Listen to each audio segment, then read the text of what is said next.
Continuação do livro O Homem que Falava com os Espíritos. Chico Xavier não se casou, não teve filhos, não possuía bens em seu nome. Nada tinha de material a não ser o corpo físico. Foi celibatário por vontade própria durante toda a sua vida, nunca tendo namorado. Achava que isso poderia comprometer o foco que tinha em sua missão. Seu pai nunca aceitou isso. Certo dia, ele pediu para um amigo convidar o filho para passear.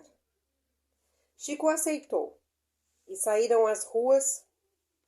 De repente passaram em frente em uma casa e entraram. Era um bordel. Ao chegar lá, o amigo presenciou a cena mais estranha de sua vida. Chico foi rapidamente reconhecido pelas prostitutas, que já conheciam os trabalhos sociais promovidos por ele. Comovidas com a presença dele, elas encerraram o expediente do dia e se colocaram a rezar junto ao médium. Foi a primeira sessão espírita ocorrida em um bordel. O amigo do pai de Chico, que estava a ajudá-lo na sua iniciação sexual, ficou sem saber o que fazer com aquela cena que presenciava. Um dos casos mais comentados dele e que demonstrara claramente sua natureza celibatária foi em um evento no qual ele foi apresentado à filha do embaixador na Argentina. A moça ficou encantada com Chico e não desgrudou dele durante toda a festa. Depois disso, passou a frequentar os trabalhos no centro. Um dia, quando o médium entrou na câmara de passes, ela entrou junto e declarou-se. Chico afirmou que não se julgava ser algo pelo qual valeria sofrer e não tinha pretensão nenhuma de casamento, nem de se envolver com alguém, por conta de suas obrigações espirituais. Porém, a moça disse que se apaixonou imediatamente pela voz de Chico, e ele respondeu que, na verdade, ela tinha se apaixonado pela voz de Emanuel, que falava por intermédio dele. Algum tempo depois, Chico recebeu uma carta diretamente do embaixador da Argentina, dizendo que sua filha estava apaixonada por ele, e que fazia votos de que se casassem, mesmo sabendo que ele era um homem sem recursos financeiros e de cor. Mas como ele sempre fazia as vontades da filha, estava disposto a ajudar-lhe financeiramente. Chico respondeu educadamente que não poderia aceitar as propostas, pois não tinha tempo para se dedicar aos relacionamentos, pois estava altamente comprometido com os trabalhos que a espiritualidade lhe reservara.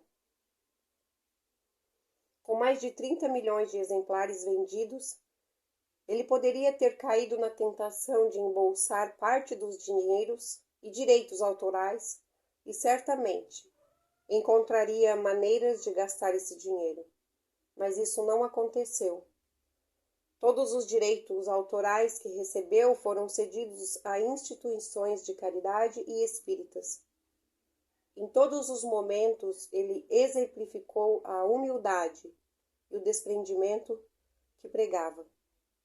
Uma vez recebeu a seguinte pergunta de um repórter: como o senhor, que é uma pessoa procurada por tantas pessoas, leva uma vida tão humilde?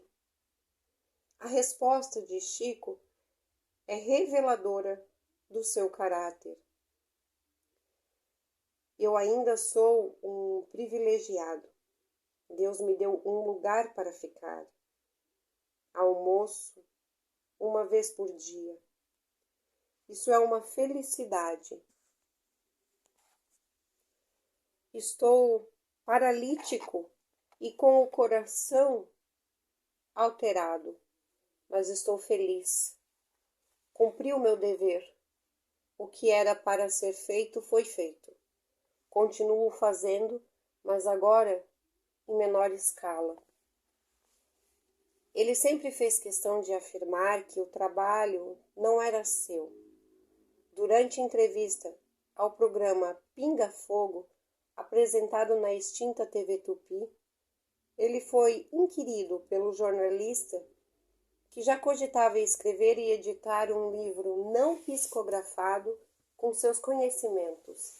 Chico respondeu: quando ouvimos o Espírito Emmanuel pela primeira vez e que ele nos fez compreender a importância do assunto, nós nos informamos com ele de que em outras vidas abusamos muito da inteligência. Nós, em pessoa, e que nesta consagraríamos as nossas forças para estar com ele na mediunidade, nos serviços de nosso Senhor Jesus Cristo, no Espiritismo, e por isso mesmo coloquei minha vida nas mãos de Jesus e nas mãos dos bons espíritos. Creio que se fosse escrever, conseguiria escrever alguma coisa. Mesmo porque depois de 40 anos de livros mediúnicos, seria impossível que eu não pudesse traçar algumas páginas. Mas renuncio a isto porque considero a imensa significação dos trabalhos dos bons espíritos por nosso intermédio. Não vemos nenhum proveito com a nossa intromissão na obra deles, respeitando-lo como todos aqueles que se beneficiam dos livros deles. Sabemos que os livros não são nossos. Quanto mais avança o nosso tempo de idade física na Terra, mais reconhecemos que a nossa pequenez é cada vez mais reconhecível, mais identificável, e que a bondade dos bons espíritos é sempre mais ampla. Em se tratando do meu caso pessoal, que não mereço absolutamente a consideração deles. Então, eu devo declarar de público que, embora eu nada tenha para doar, como um animal que vai a uma carroça para cooperar na distribuição, vamos dizer, de cartas ou de medicamentos, ou de certos benefícios, ou de algumas utilidades, eu aceitei como um animal o servo com os bons espíritos e peço a Deus que me dê a felicidade de desencarnar nesta função. Muitas vezes, ele também foi alvo de pessoas que tentavam dar um agradinho. E como sempre em sua vida, retransmitiu o agrado diretamente para alguma instituição que precisava de ajuda. O seguinte caso ilustra a relação de Chico Xavier com os presentes materiais. Fernando, o Olme, entregou para ele um azulejo raro das ruínas de Pompeia, uma relíquia que comprara em viagem à Itália. Chico olhou para a linda pintura e escreveu uma dedicatória na parte oposta da figura, entregando novamente a Fernando. Surpreso, ele disse para Chico aceitar a lembrança tão simples. Porém, Chico, com muita habilidade, respondeu: eu já guardei a peça na minha retira espiritual. Peço somente que você seja o guardião desta preciosa relíquia para mim. Esse era Chico Xavier. Em outra oportunidade, Chico foi questionado pelo empresário Frederico Figner se possuía algum desejo de ordem material. Ele tentou se esquivar da resposta, mas, pressionado, afirmou que gostaria de ter uma renda mensal de 300.000 réis, para que pudesse se dedicar somente ao trabalho social e espiritual. Assim, não teria que dedicar tanto tempo ao trabalho para seu sustento e direcionaria suas forças somente para o trabalho social. Tempos depois, o empresário veio a falecer e, como de desejo, expressado em testamento, deixou como herança para Chico Xavier um cheque com um valor que seria suficiente para ter essa renda mensal. Chico recebeu a carta com a notícia e o cheque enviado pelas filhas do falecido. Nesta época, Chico e sua família tentavam com uma dívida bastante alta devido ao não pagamento dos impostos na casa em que moravam. Ao receber o cheque, ele escreveu uma carta agradecendo, mas afirmou que não poderia aceitá-lo e que o dinheiro deveria ficar com as filhas, já que não era justo ele receber o valor. Alguns dias passaram e ele recebeu novamente uma carta das filhas com o mesmo cheque, dizendo que, mesmo sendo católicas e não acreditando no espiritismo, elas faziam questão de cumprir o desejo do pai. E, além disso, já haviam recebido dinheiro suficiente como herança.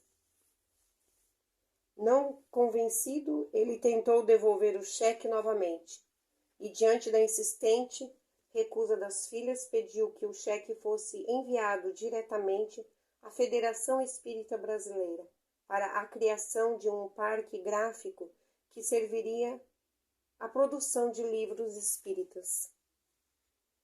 O pai de Chico ficou indignado com a recusa do filho em receber a doação. Face à difícil situação que enfrentavam em casa. Entretanto, Chico foi irredutível. Anos depois, o espírito de Figner procurou o médium em Pedro Leopoldo, disposto a ditar-lhe um livro para publicação. Vendo que o desejo do espírito era tão somente de ter o seu nome na capa de um livro, Emmanuel aconselhou-o a se preparar adequadamente, lembrando que todos tiveram que se preparar para a tarefa. Quando finalmente lhe foi permitido, ele ditou a obra Voltei para Chico.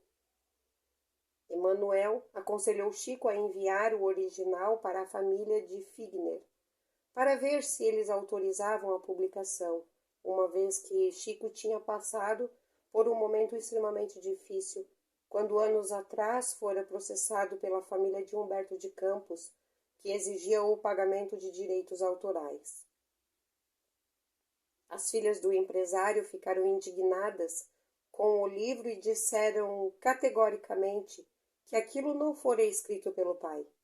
Dessa forma, o livro foi publicado e assinado com o pseudônimo de Irmão Jacó, coisa que deixou o novo escritor espiritual profundamente chateado, mas que, no fundo, acabou sendo uma grande lição de humildade para ele. Em outra ocasião, funcionários da Federação Espírita o apresentaram com uma edição de Paulo e Estevão, com encadernação especial e acabamento em diamante. Chico emocionou ao receber a edição, recordando a história dos mártires Estevão e Paulo de Tarso. Alguns dias depois, um homem bateu-lhe à porta, em noite de chuva torrencial, e pediu-lhe uma receita médica para que levasse aos familiares que estavam adoecidos. Orientado pelo Dr. Bezerra de Menezes, o médium deu a receita. O sujeito agradeceu, mas afirmou não ter dinheiro para comprar o remédio. Como Chico também não tinha nada naquele momento, olhou em volta e notou o livro decorado com um diamante. Não teve dúvida, pegou o livro e o entregou ao homem, dizendo para ele trocá-lo pelo remédio em uma farmácia. Essa atitude lembra o exemplo deixado por Bezerra de Menezes em vida, que fora considerado o médico dos pobres por atender gratuitamente a todos que o procuravam em seu consultório. Sobre Bezerra, Chico relata que 11 de abril de 1950 houve uma reunião no plano espiritual para a qual o médium foi convidado e que pôde comparecer em desdobramento. Na reunião, Celina, enviada de Maria, promoveu Bezerra de Menezes a uma tarefa maior em uma esfera mais alta. Na oportunidade, Bezerra agradeceu a oferta em prantos, mas rogou a Maria Santíssima que o deixasse continuar sua tarefa no Brasil, solicitação que foi atendida. Um desafio ainda maior do que não ter apego aos bens materiais foi o de conviver com a maledicência das pessoas. Ele sofreu nos mais diversos segmentos perseguições de pessoas que tentavam, de todas as maneiras, desacreditar o trabalho do médium. Em 1958, por exemplo, foi vítima de um escândalo envolvendo seu sobrinho Amaury Pena, filho de Maria da Conceição Xavier, cofrafado Luís de Camões, em um texto que seria uma nova versão do poema Os Luciados. Amaury comprova à imprensa e assume publicamente que é um mistificador e não recebia, portanto, espírito nenhum. Passando-se por falso médium, afirmou: assim como o tio Chico, tenho uma enorme facilidade de fazer versos imitando qualquer estilo de grandes autores. Tanto eu quanto ele descobrimos isso muito cedo. Tio Chico é inteligente, ele lê muito, e com a ajuda de outro mundo ou sem ela, vai continuar escrevendo seus versos e seus livros. Rapidamente a mídia tentou associar o nome de Chico Xavier ao caso, insinuando que ele poderia ter aconselhado o sobrinho ou até participado diretamente da armação. Ele se defende discretamente, mostrando que não era igual ao sobrinho, que após o remorso pela tentativa de atingir o tio, acaba sendo internado em um sanatório psiquiátrico para receber tratamento. Por vezes, ele foi alvo de espíritos maldosos ou não esclarecidos, como dizia, que tentavam fazê-lo desistir do trabalho do bem. Um dia, ao chegar em seu quarto para dormir, Chico se deparou com a imagem de uma figura diabólica. A entidade perguntou se ele a havia chamado. Antes de responder, ouviu por meio de intuição a voz de Emanuel, para não responder negativamente. Chico ficou em silêncio. Ao receber novamente a pergunta, respondeu que a havia chamado. Assim, o espírito lhe devolveu outra pergunta, questionando o motivo de ter lhe chamado. Chico, muito sorrateiramente, respondeu: a vida está muito difícil para mim e gostaria que me abençoasse em nome da força que você representa. Recebeu então um sorriso da entidade que disse: tá muito difícil pegar você, Chico. Em seguida, a entidade desapareceu e ficou a lição de Chico. Se tivesse tentado confrontá-la, provavelmente teria arrumado grandes complicações, mas saiu-se muito bem com sabedoria. O impressionante é que nada disso fez que ele deixasse de lado a simplicidade, mostrando que, por mais fama que alcançasse, Ele não esquecia que o sentido da felicidade está em ser simples, humilde, entendendo-se como um grão de areia numa praia, um cisco, como se definia. Entendedor do real caminho para a felicidade, ele jamais perdeu tempo se importando com as críticas e a maledicência. Continuou sempre com seu trabalho e seu modo de vida, que trazia como lema buscar a felicidade nas coisas mais simples, sem jamais se preocupar com a opinião alheia. Certa vez, um amigo abordou o médium e perguntou-lhe quem seria o homem mais rico. Ele respondeu sem vacilar: para mim, o homem mais rico é o que tem menos necessidades. No que o amigo redarguiu com outra questão: e o homem mais justo e sábio? O homem mais justo e sábio é o que cumpre com o seu dever, respondeu Chico. Mas o que você está me dizendo é óbvio, disse o amigo. O médium, inspirado por Emmanuel, respondeu: meu filho, tudo que está no Evangelho é óbvio. Não existem segredos nem mistérios para a salvação da alma. Nosso problema é justamente este. Queremos alcançar o céu, vivendo fora do óbvio da terra. Em janeiro de 1933, Chico trabalhava no armazém de José como balconista. O amigo José Álvaro, poeta e escritor, propôs a levá-lo para a capital mineira em busca de um melhor salário. Seu pai João Cândido ficou entusiasmado e insistiu e incentivou o filho a aceitar a proposta.